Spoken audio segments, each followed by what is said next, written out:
Hello, BookTube. Believe it or not, I have more mail, and this time it's a box from a publisher. I just assumed that publishers weren't doing this anymore. I just assumed that the publicists weren't in their offices, that the editors weren't at their desks, and that no one was in the mailroom. I mean, I know the UPS and the mail is still delivering things, but I thought it was all food and medicine and whatnot. But I got a box. So I thought we'd go through it and see. We'll see what's in it. I've got the Bean right here on the floor. She's been very lonely for books to destroy, for boxes to destroy. Do you want to take this box, little Bean? No? So what have we got here? Oh, it's 3 hardcovers. It's 3 hardcovers. Fantastic. Okay, what have we got here? Okay, this is a finished copy. I don't think I'm going to have...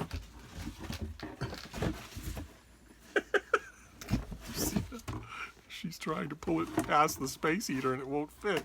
Oh no. What are you going to do, baby? Maybe take it up on the bed? Huh? Or down there?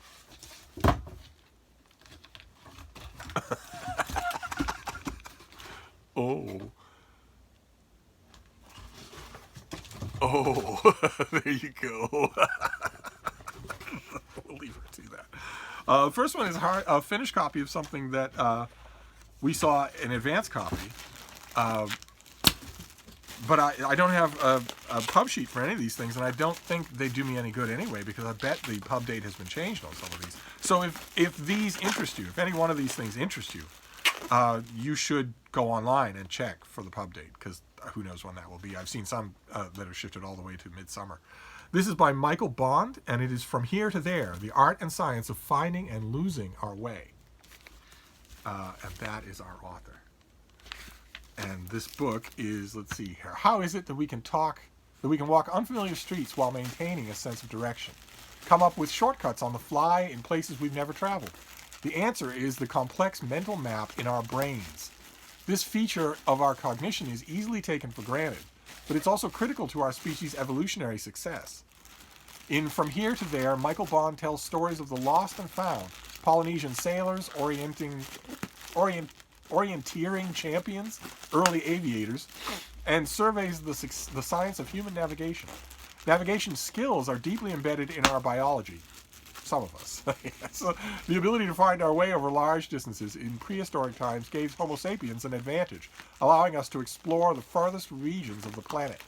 Wayfaring also shaped vital cognition functions outside the realm of navigation, including abstract thinking, imagination, and memory.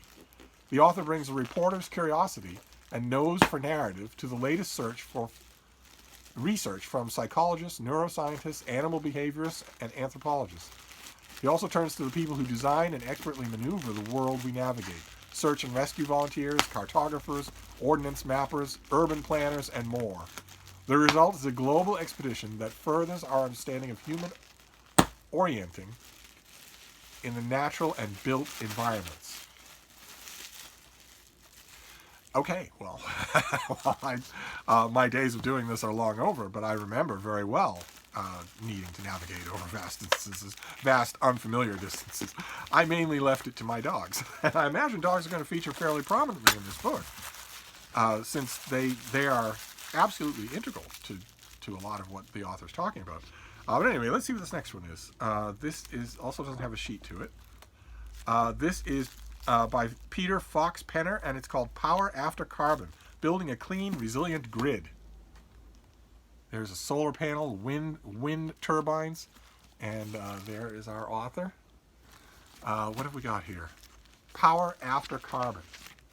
As the damaging and costly impacts of climate change increase, the rapid development of sustainable energy has taken on great urgency. The electricity industry has responded with necessary but wrenching shift towards renewables, even as it faces unprecedented challenges and disruption brought on by new technologies, new competitors, and policy changes. The result is a collision course between the grid that must provide abundant, secure, flexible, affordable power, and an industry facing enormous demands for power and rapid systematic change. Yes, indeed. Yes, indeed. Well, this comes loaded in blurbs. Fantastic. All right. Well, I don't know a lot about this subject. I know the standard arguments on both sides. The carbon, the fossil fuel industry says, well, these renewable ideas are great, but they can't possibly shoulder the burden of what we do on a daily basis. And you're never going to have a public in America or China or anywhere else that wants to do with less. Their need is only going to be more. So as long as that's true, you need us. And I'm not sure that I believe that. But I guess this author, who is he?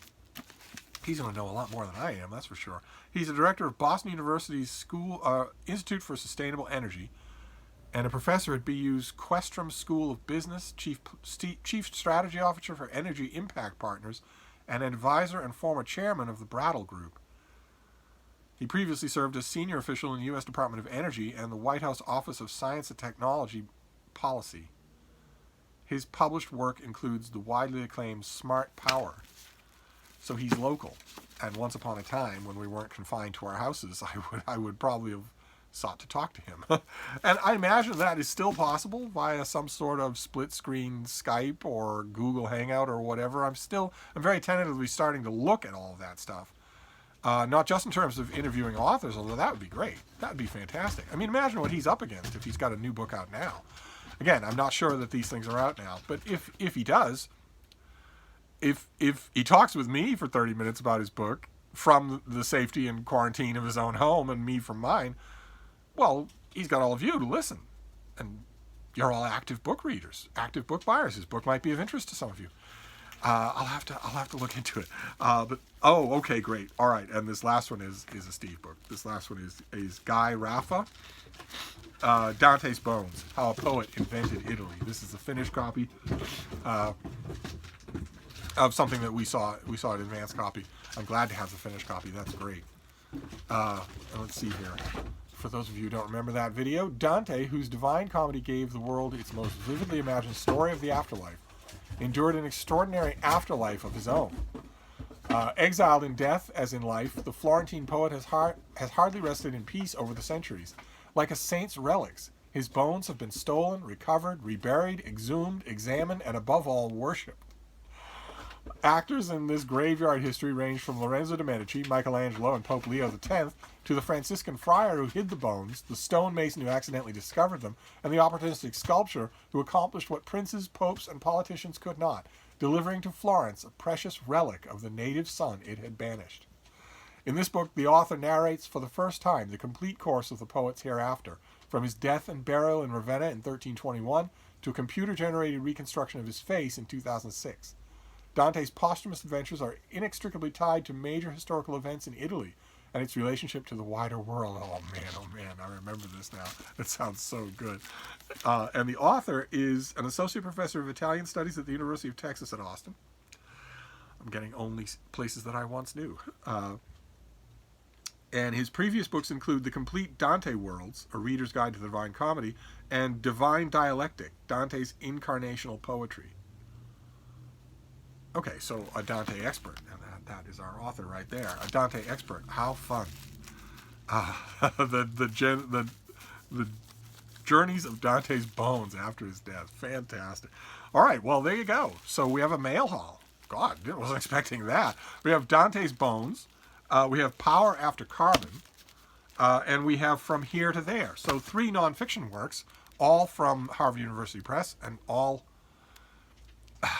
very much of interest to me. I will disinfect them and dive right in once I've checked the pub dates. I want to make sure that I put them on the right shelves. But anyway, who was I not going to share that with but you, of course. So there you go. We got a box in the mail. Now I'm going to see if I can play with the bean for a while with the box. But I'll be back. Thank you, Book 2.